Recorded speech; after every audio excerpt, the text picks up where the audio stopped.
અર્થસિદ્ધિક દિશા શૂન્યથી સર્જન તરફમાં આપ સૌ મિત્રોનું હાર્દિક સ્વાગત છે. મિત્રો, આજે આપણે પદાનુક્રમ ગોઠવણી વિશે શીખવાના છીએ. પદાનુક્રમ ગોઠવણી એટલે શું કે કોઈ હરોળ આપેલી હોય અને એ હરોળમાં કોઈ વ્યક્તિનો ક્રમ આપેલો હોય, તો ક્રમ આપણે કઈ રીતે નક્કી કરીશું એના આધારિત પ્રશ્નો પૂછાતા હોય છે. તો એમાં કુલ 3 રીતો જો તમે યાદ રાખશો તો તમારા પ્રશ્નોમાં સરળતા રહેશે. જો રીતો યાદ ન રહે તો પણ હું તમને આજના વિડીયોમાં શીખવવાનો છું કે કદાચ તમને નિયમો યાદ ન રહે તો કઈ રીતે સોલ્યુશન કરીશું. આપણે નિયમ સાથે સાથે સમજણની પણ ચર્ચા કરતા જઈશું. પ્રથમ જે નિયમ છે એમાં જો તમને પ્રશ્નમાં થી દેખાય તો એનો શું કરવાનું, તો એમાં 2 ક્રમોનો ઉમેરો કરી એક બાદ કરી દેવાનો. એટલે કે આગળથી જે ક્રમ આપેલો હોય, પાછળથી ક્રમ અથવા ઉપરથી અને નીચેથી ક્રમ આપેલો હોય, એટલે જે ક્રમ આપેલો હોય એ ક્રમનો સરવાળો કરવાનો અને એમાંથી એક બાદ કરી દેવાનો. એ જ રીતે જો વાક્યમાં થી નથી આપેલું તો ક્રમનો તો સરવાળો કરવાનો જ, આગળના ક્રમનો પાછળના ક્રમ સાથે સરવાળો કરવાનો, પણ એકનો ઉમેરો કરવાનો. અને જો બંને બાજુથી સરખું આપેલું હોય તો 2 સાથે ક્રમનો ગુણાકાર કરી એક બાદ કરવાનો. ફરીથી, જો થી આપેલું હોય, આગળનો ક્રમ પાછળનો ક્રમ બંનેનો સરવાળો -1. જો થી ન આપેલું હોય, આગળનો ક્રમ પાછળનો ક્રમ સરવાળો કરી +1. અને જો બંને બાજુ સરખું હોય તો ક્રમનો 2 સાથે ગુણાકાર કરી એક બાદ કરવાનું. કદાચ તમને આ રીત યાદ ન રહે, પદ્ધતિ યાદ ન રહે, તો પણ હું તમને વિડીયોમાં શીખવાનું છું કે સરળતાથી કઈ રીતે કરી શકાય. પહેલાં તો નિયમ મુજબ જોઈએ તો થી આપેલું છે આગળથી પાછળથી, એનો મતલબ બંને ક્રમનો તમે પ્રથમ સરવાળો કરો, એટલે કે 7 + 17 24, અને એમાંથી એક બાદ કરી દો એટલે જવાબ શું થઈ જશે? 23. આ નિયમ મુજબ આપણે કર્યું, બરાબર. ચલો, તમને નિયમ યાદ નથી આવતો, સૂત્ર યાદ નથી આવતું, તો એક વસ્તુ મગજમાં લો કે આગળથી 7મો ક્રમ ક્યારે હોય? તો 6 બાળકો હોય ત્યારે, અને તમે પોતે, ત્યારે તમારો 7મો ક્રમ હોય. તે જ રીતે પાછળથી 17મો ક્રમ, એનો મતલબ શું? તો 16 બાળકો પાછળ હોય અને એક તમે, ત્યારે તમારો 17મો ક્રમ થાય. તો અહીંયા પણ જો 6 બાળકો આગળ, એક તમે અને 16 બાળકો પાછળ, તો 16 ને 6 22 ને 1 23. આ રીતે પણ તમે ગણી શકો છો. પરંતુ જો તમને થી દેખાય તો વધારે વિચાર્યા વગર સીધું બંને ક્રમનો સરવાળો -1.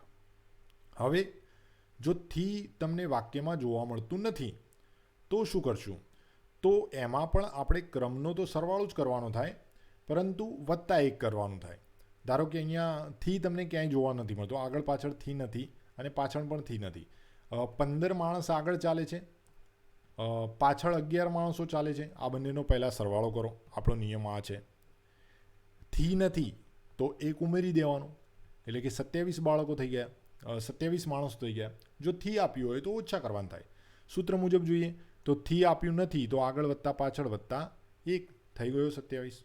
હવે બંને તરફથી હોય તો શું કરવાનું? તો 2 સાથે જે ક્રમ આપેલો છે એનો ગુણાકાર -1, એટલે કે 2 × 9 કરશો તો 18 -1, એટલે કે મિત્રો જવાબ થઈ જશે તમારો 17.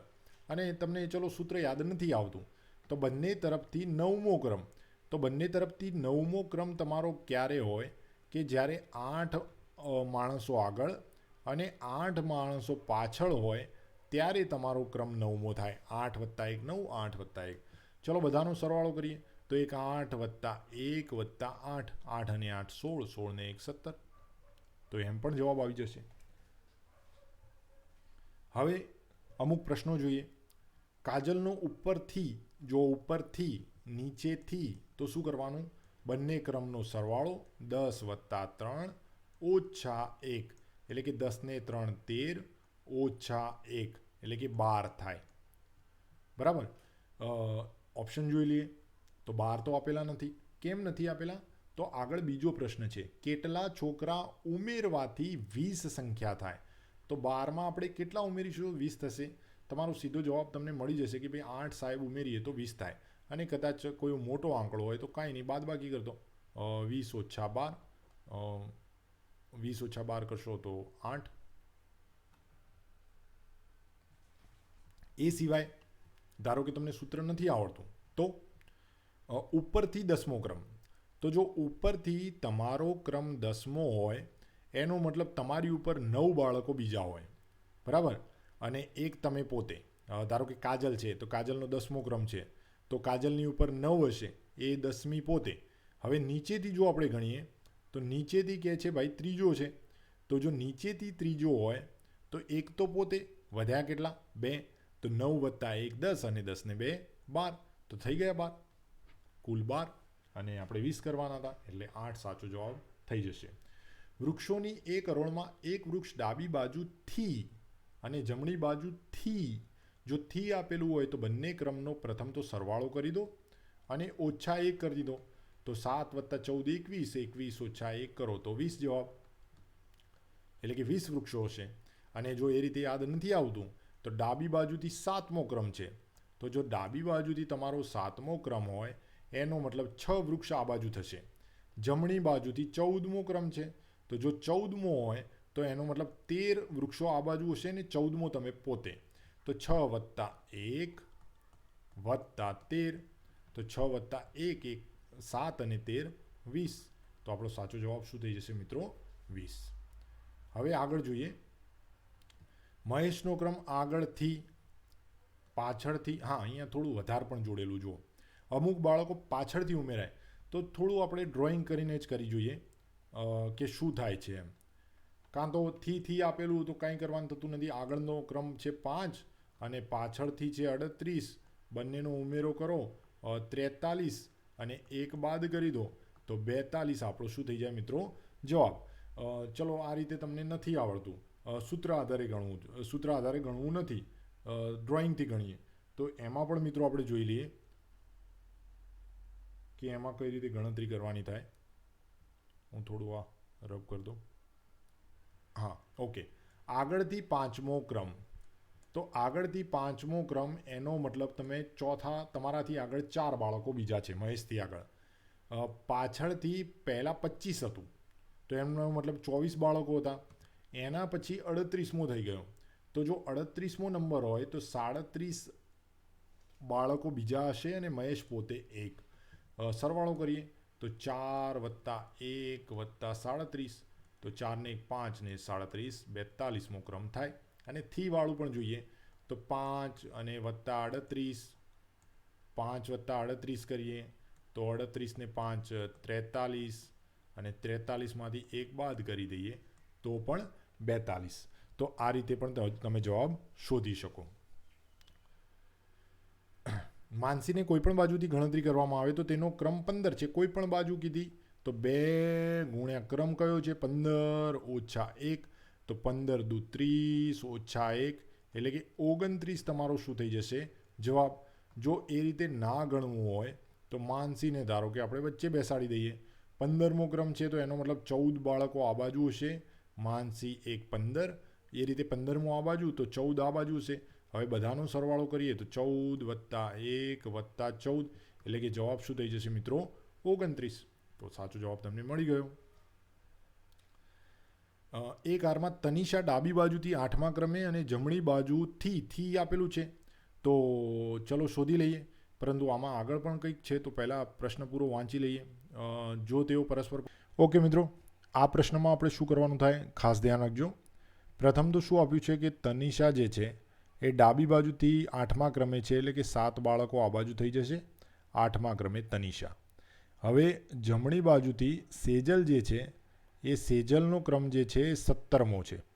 તો જો સેજલનો ક્રમ 17મો હોય તો એનો મતલબ આ બાજુ 16 બાળકો થઈ જશે. હવે સેજલ અને તનિષાના જો ક્રમ જે છે બદલી નાખવામાં આવે છે. હવે ક્રમ બદલી નાખવામાં આવે તો સેજલની જગ્યાએ તનિષા જતી રહેશે, બરાબર. આ 16 બાળકો તો આ બાજુ છે જ. હવે જ્યારે ક્રમ બદલ્યો ત્યારે તનિષાનો ક્રમ હવે કયો થઈ ગયો? 14મો. તો જો તનિષાનો ક્રમ 14મો થઈ જતો હોય ડાબી બાજુથી, તો અહીંયા કેટલા બાળકો થઈ જશે? 13. હવે આપણે ગણીએ કે કુલ બાળકો કેટલા થશે? 13 + 1 + 16, એટલે કે 13 ને 1 14, 14 ને 16 30. ખાસ ધ્યાન રાખજો મિત્રો, આ પ્રશ્નમાં શું કર્યું તો પહેલાં તનિષાનો ક્રમ 8મો હતો તો 7 બાળકો આ બાજુ હતા, અને સેજલનો જે ક્રમ હતો એ 17મો હતો, એટલે કે 16 બાળકો સેજલની જમણી બાજુએ હતા. હવે ક્રમ બદલી નાખ્યો, એટલે કે તનિષા જે છે એ સેજલની જગ્યાએ જતી રહી. તો આ બાજુ 16 બાળકો તો હતા જ અને તનિષાને આપણે ક્રમ બદલી નાખ્યો.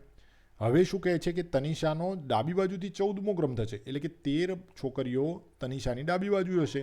તો કુલ ટોટલ જો આપણે ગણીએ તો મિત્રો સાચો જવાબ આપણને મળી જશે 30. હવે આગળનો પ્રશ્ન જોઈએ. મારો નંબર લાઇનમાં બંને બાજુએથી, દેખો બંને બાજુએથી સરખો છે તો કંઈ કરવાનું નથી. 2 × 7 - 1, એટલે કે 7 દુ 14 ઓછા 1, એટલે કે 13 બાળકો થાય. જોઈ લઈએ. એના સિવાય જો તમારે કરવું હોય તો 7મો ક્રમ થતો હોય તો 6 બાળકો અને પોતે 6 બાળકો આ બાજુ, 6 × 6 = 12 ને 1 13.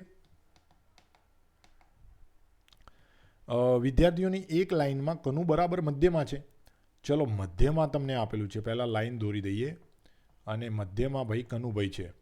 હવે આગળથી 7મા ક્રમે, તો આગળથી જો 7મા ક્રમે હોય તો એનો મતલબ એ થાય કે આગળ 6 બાળકો છે ને કનુભાઈ પોતે 7મો મધ્યમાં છે. તો મધ્યમાં હોય તો બંને બાજુ સરખા જ હોય, 6 આ બાજુ 6 આ બાજુ, તો 6 × 6 = 12 ને 1 13 બાળકો થાય. સોરી, હા, તો આપણને કુલ બાળકો નથી પૂછ્યા, જોજો ધ્યાન રાખજો. તેની પાછળ કેટલા વિદ્યાર્થીઓ છે, તો જો આગળ 6 વિદ્યાર્થીઓ છે, પોતે મધ્યમાં છે, તો પાછળ પણ કેટલા વિદ્યાર્થીઓ છે? 6 વિદ્યાર્થીઓ. મોહિનીનો છોકરીઓની હરોળમાં ડાબી બાજુએથી, ચલો ડાબી બાજુએથી 15મો ક્રમ, તો આ બાજુ કેટલા બાળકો છે? 14. જમણી બાજુથી 13મો ક્રમ, તો જો 13 હોય તો 12. તો કેટલી છોકરીઓ છે એ સિવાય થી જોવા મળે તો બંનેનો સરવાળો ઓછા 1, એ પણ તમને યાદ હશે.